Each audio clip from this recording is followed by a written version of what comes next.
तो चलिए आज बात करते हैं उस जबरदस्त कहानी की कि कैसे दुनिया का सबसे लंबा लिखा हुआ संविधान तैयार हुआ।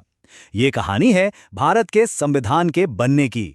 जरा सोचिए, आजादी के ठीक बाद का समय है और भारत के लीडर्स के सामने ये एक बहुत बड़ा सवाल था। एक ऐसी रूल बुक बनाना जो करोड़ों लोगों की उम्मीदों, उनकी अलग अलग संस्कृतियों और भविष्य के सपनों को एक साथ जोड़ सके।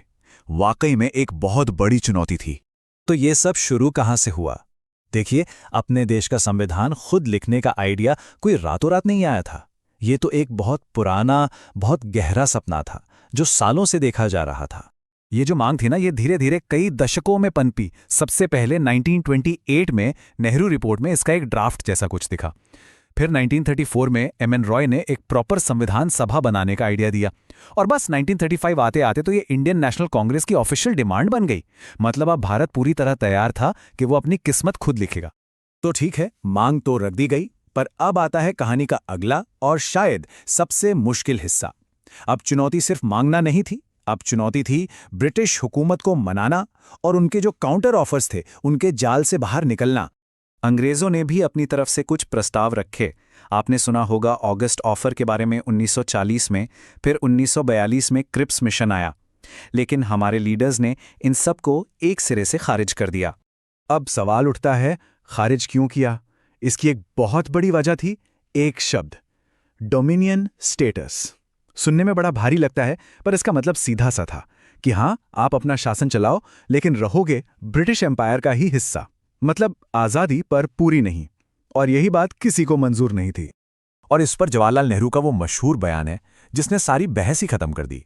उन्होंने कहा, dominion status is dead as a doornail. मतलब बात साफ थी, भारत को चाहिए था पूर्ण स्वराज, कंप्लीट इंडिपेंडेंस, उससे कम कुछ भी नहीं। तो इन सब खींचतान के बाद आखिरकार वो पल आया जिसका सबको इंतजार था। साल था 1946 और कैबिनेट मिशन प्लान के तहत बनी भारत की अपनी संविधान सभा। वो बॉडी जिसके कंधों पर भारत का संविधान लिखने की जबरदस्त जिम्मेदारी थी।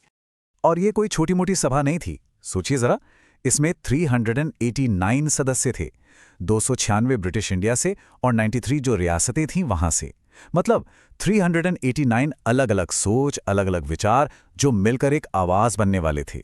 फिर जुलाई अगस्त 1946 में हुए चुनाव और नतीजों से यह साफ हो गया कि सभा में कौन सी पार्टी का कितना दबदबा रहेगा। कांग्रेस को मिली 208 सीटें, एक जबरदस्त बहुमत, और मुस्लिम लीग को मिली 73 सीटें। और फिर वो दिन आया, 9 दिसंबर 1946। संविधान सभा की पहली बैठक हुई, काम औपचारिक रूप से शुरू हो गया। और इस पूरे ऐतिहासिक काम की अध्यक्षता करने के लिए डॉक्टर राजेंद्र प्रसाद को स्थायी अध्यक्ष चुना गया। तो सभा बन गई, अध्यक्ष चुन लिए गए। अब आते हैं उस काम पर जो सबसे जरूरी था, यानी असल में संविधान लिखना। ये काम किया कमेटियों ने और उन लोगों ने जिन्होंने दिन रात एक कर दिए। इसकी शुरुआत हुई जवाहरलाल नेहरू के ऑब्जेक्टिव्स रेजोल्यूशन के साथ। आप इसे संविधान की आत्मा कह सकते हैं, एक तरह का विजन डॉक्यूमेंट जिसने ये तय किया कि भारत कैसा देश बनेगा। एक संप्रभु, समाजवादी, धर्मनिरपेक्ष, लोकतांत्रिक गणराज्य। वैसे तो कई कमेटियां थी, पर एक थी जो सबसे ज्यादा जरूरी थी, ड्राफ्टिंग कमेटी। इसे संविधान बनाने की प्रक्रिया का इंजन रूम भी कहते हैं। इसमें 7 बहुत ही काबिल सदस्य थे जिनके ऊपर पूरे संविधान का मसौदा तैयार करने का जिम्मा था। और इस इंजन रूम के कैप्टन यानी इस कमेटी के चेयरमैन थे डॉक्टर B.R. अम्बेडकर। उनका जो रोल था वो इतना बड़ा था कि उन्हें भारतीय संविधान का मुख्य वास्तुकार कहा जाता है। आधुनिक मनु का खिताब भी उन्हें दिया गया। तो ड्राफ्ट तैयार हुआ, उस पर बहस हुई और अब कहानी अपने आखिरी पड़ाव पर पहुंचती है। वो दौर जब ये ऐतिहासिक सफर अपने अंजाम तक पहुंचा। कितना समय लगा अंदाजा लगाइए, पूरे 2 साल 11 महीने और 18 दिन। ये सिर्फ एक गिनती नहीं है, ये उस मेहनत, उस लगन और उस समर्पण को दिखाती है जो इस काम में लगी। और इन लगभग 3 सालों में कुल 11 सेशंस हुए। मतलब ऐसा नहीं कि बस लिख दिया और हो गया। हर एक आर्टिकल पर, हर एक शब्द पर घंटों बहस हुई, तब जाकर कुछ फाइनल हुआ। और इस सब मेहनत का नतीजा क्या निकला? एक ऐसा दस्तावेज जिसमें मूल रूप से 395 आर्टिकल्स, 8 शेड्यूल्स और 22 पार्ट्स थे। दुनिया के सबसे लंबे और सबसे डिटेल संविधानों में से एक। अब यहाँ दो तारीखें हैं जिनमें अक्सर कंफ्यूजन होता है, तो चलिए इसे साफ कर लेते हैं।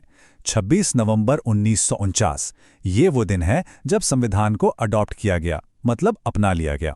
इसीलिए हम इसे संविधान दिवस मनाते हैं। और फिर है 26 जनवरी 1950, ये वो दिन है जब संविधान पूरी तरह से लागू हुआ, और इसी दिन को हम गणतंत्र दिवस के तौर पर मनाते हैं। लेकिन सवाल ये है कि 26 जनवरी ही क्यों, कोई और तारीख क्यों नहीं? इसके पीछे एक बहुत खास वजह है। ये तारीख चुनी गई थी 26 जनवरी 1930 की याद में, जब पूर्ण स्वराज यानी कंप्लीट इंडिपेंडेंस का ऐलान किया गया था।